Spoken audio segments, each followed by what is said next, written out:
Halo semua. Kali ini kita akan belajar bab persamaan linear satu variabel tentang kalimat terbuka dan kalimat tertutup. Nah, apa sih kalimat terbuka dan kalimat tertutup itu? Mari kita simak videonya.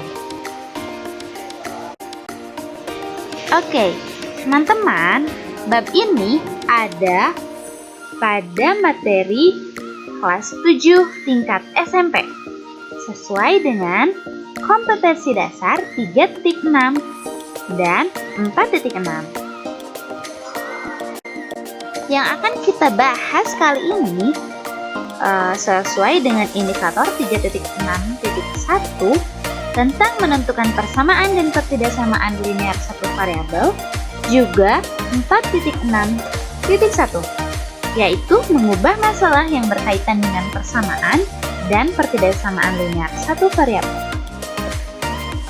Langsung aja yuk. Nah, teman-teman, sebelum kita masuk ke materi inti, ada beberapa poin yang harus kita kuasai. Jadi sebelum kita masuk PLSP, materi bentuk aljabar harus kita kuasai. Di sini aku akan ingetin lagi ya, seperti apa sih bentuk aljabar itu.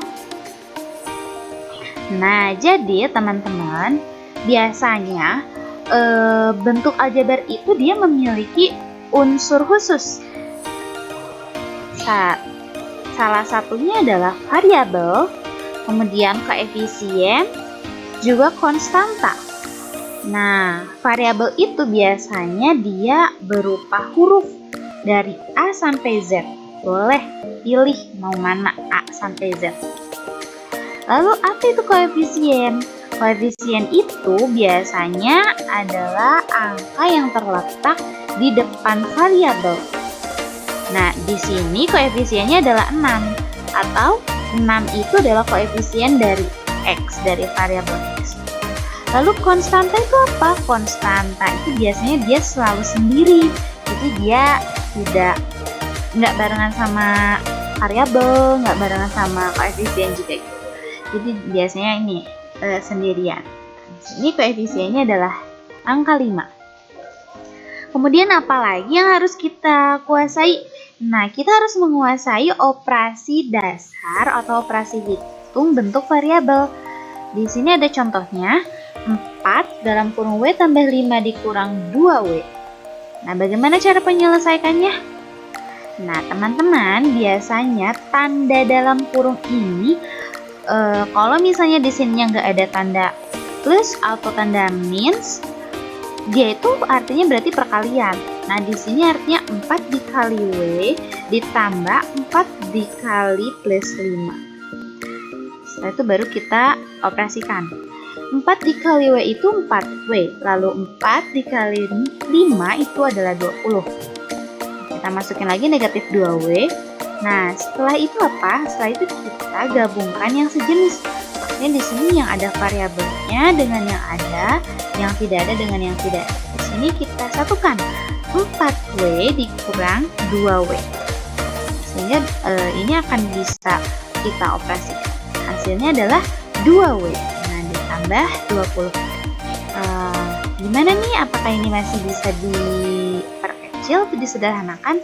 Tidak bisa. Kenapa? Karena ini beda jenisnya. Yang ini dia bervariabel, yang ini dia tidak bervariabel. Jadi cukup seperti ini aja jawabannya. Nah, sehingga apa sih kalimat terbuka dan kalimat tertutup itu? Jadi ya nih teman-teman, dalam matematika juga ada yang namanya kalimat gitu.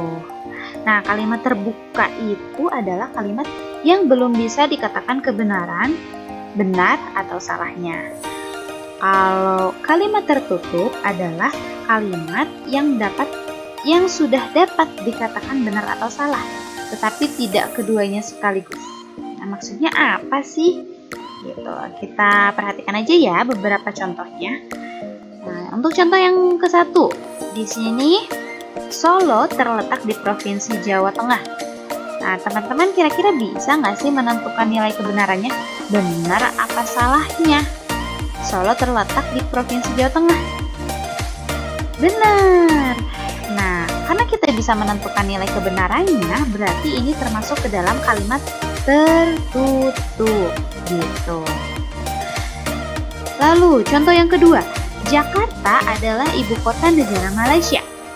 Benar gak sih? Salah. Iya, tapi kita bisa menentukan nilai kebenarannya.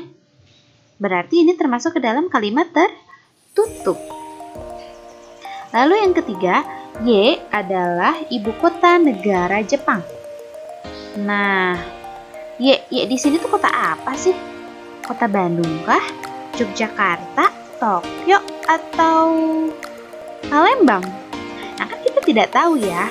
Maka karena kita belum bisa memastikan kebenaran benar atau salahnya dari kalimat ini, maka ini termasuk ke dalam kalimat terbuka gitu. Oke. Nah, untuk lebih jelasnya kita langsung ke pembahasan soal ya. Oke, number 1. Matahari bersinar sangat terang.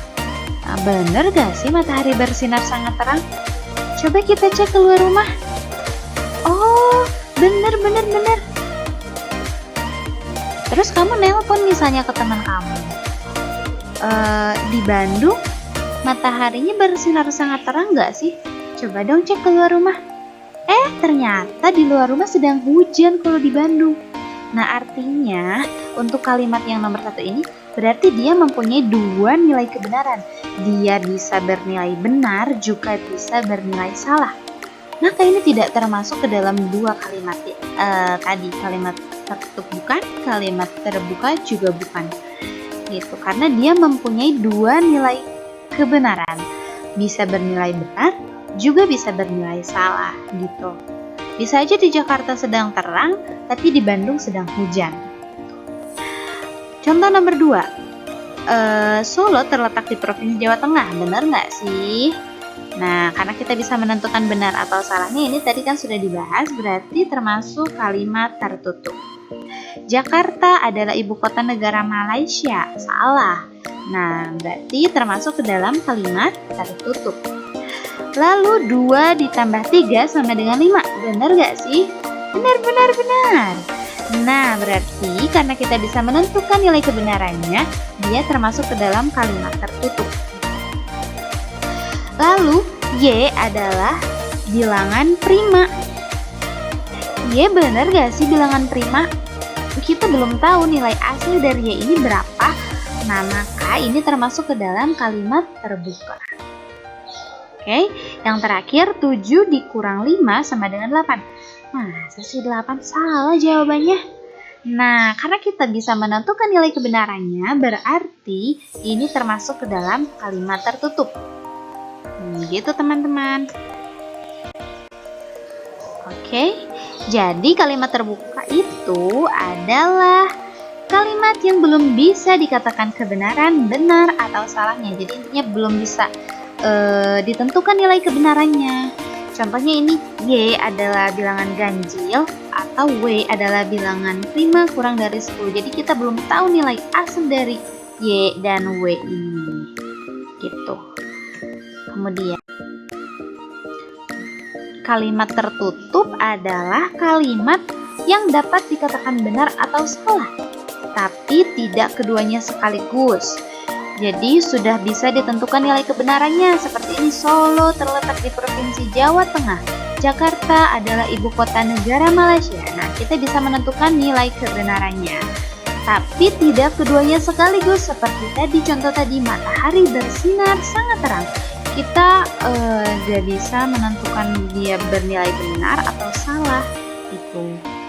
Karena dia mempunyai dua nilai kebenaran sekaligus gitu. Nah, pembahasan kali ini cukup sekian. Mudah-mudahan dapat dipahami bersama. Nah, teman-teman, kita akan bertemu lagi di pertemuan kedua nanti. Yang akan kita bahas adalah materi tentang menentukan nilai kebenaran pada sebuah pernyataan. Gitu. Cukup sekian pertemuan kita kali ini. Sampai jumpa.